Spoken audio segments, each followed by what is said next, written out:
गांव में राजेश नाम के गरीब किसान रहा करता था और उसका 2 बैलों भी था। बैलों का नाम था चुलबुल और बुलबुल। और राजेश अपना बैलों के साथ बहू से बहुत ज्यादा मेहनत करता था। उसने किसान होने का फर्ज अपना खूब निभाता था और यहाँ तक कि उसका खेती में बहुत ज्यादा काम करने में मन लगता था। कभी कभी तो वह दोपहर का खाना खाने के भूल जाता था और उसकी बीवी कभी खेत पर नहीं आता था क्योंकि उसका खेती में काम करना नहीं पसंद था। इसी कारण राजेश के काम करने में बहुत मेहनत लगता था। आज काम राजेश ने कुछ जल्दी जल्दी किया और अपना बैलो चुलबुल बुलबुल के साथ लौट गया क्योंकि आज राजेश के बहुत ज्यादा से ज्यादा कसके भूख लगा था और उसकी पत्नी तो कभी आता था नहीं। तभी राजेश ने अपना घर पहुंचा तो देखा कि बीवी बात कर रहा है और बीवी से बोला, ये भगवान कभी तो खाना लेकर आया करो और गोलू चुन्नू कहाँ गया। तभी उसकी पत्नी बोला, ओ जी आज तो खाना नहीं बनाए क्योंकि मेरा तबीयत निम्न नहीं है, आप अपने से खाना बना लीजिए। और गोलू चुन्नू सुबह से खेलने चल गया है और तो और पढ़ने नहीं गया है।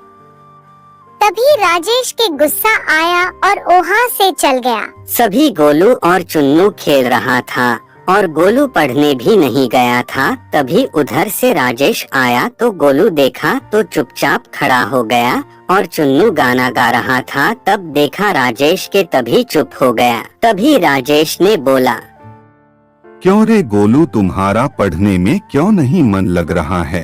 तभी चुन्नू ने बोला, राजेश इसका गलती नहीं है। तब गोलू कहा, मैं क्या करूं पिताश्री, माता जी ने खाना नहीं बनाया है तो मैं भूखा पढ़ने कैसे जाऊं पिताश्री।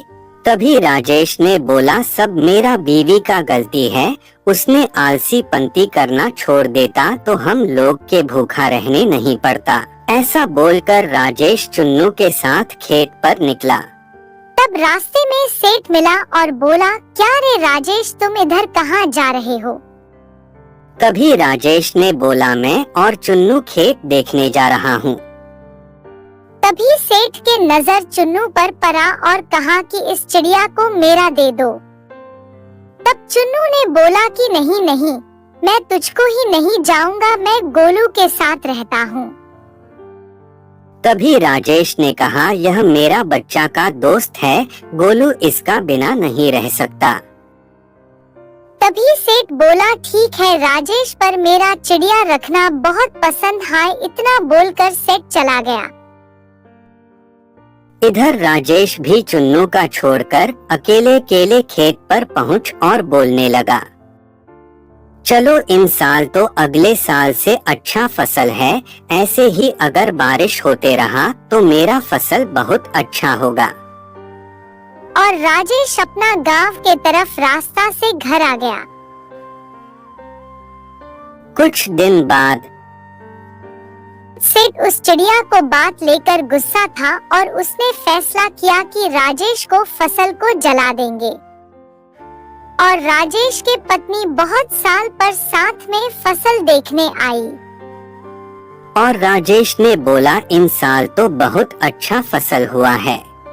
उसकी पत्नी बोला, इन साल तो बहुत से बहुत ज्यादा मेहनत किए हैं। रात में सेठ चुपके चुपके से जाकर राजेश का फसल में आग लगा दिया और सोचा कि आप सवेरे राजेश देखेगा तो उसका होश उड़ जाएगा।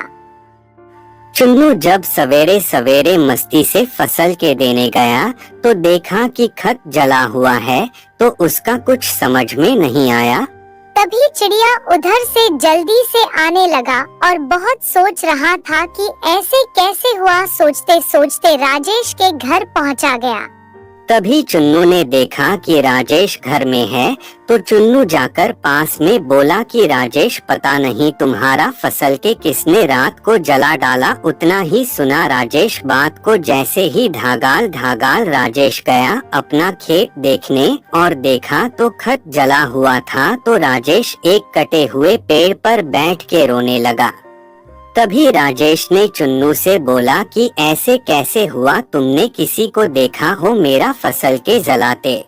तभी चुन्नू ने बोला कि मैं जानता हूँ कि कौन तुम्हारा फसल में आग लगाया है, पर मैं तभी बताऊंगा जब बच्चों मेरा वीडियो के 1000 लाइक दे देगा और चैनल को सब्सक्राइब कर लेगा, तभी बताऊंगा। तो बच्चों आप लोग वीडियो को लाइक कर दे और सब्सक्राइब कर दे।